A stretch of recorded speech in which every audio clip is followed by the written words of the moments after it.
নেতা দারুণ কাইছিলেন এটা সোহাগ কিন্তু স্যার কিন্তু খুব তেজে মানে তেরে মিনিটের কথা কয় বুঝছেন। আচ্ছা দেখি আগে এ ভাই থেকে আসেন নাই বারান কি হয়েছে কোন?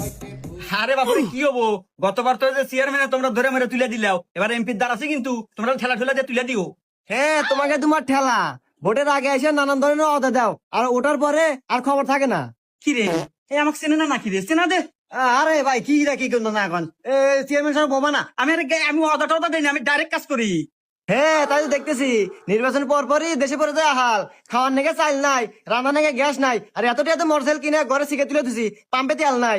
না এতে বেশি কথা কয় আরে তেল থাকতো কে বলে জাহাজের তেল নিয়ে আসতি ওই যে জাহাজের গোয়া ফুটায় সব তেল সমুদ্রের মধ্যে পড়ে গেছে ও কি আমার দোষ হ্যাঁ ঠিকই তো। হ্যাঁ এ বাবু থামো তো আজারে পেছাল বেরো না এমনিতে মোটরসাইকেল সারা বাজার আইতে যাতে পায়ের ছাল উঠে গেছে তোমার কথা কোনো দামই নাই।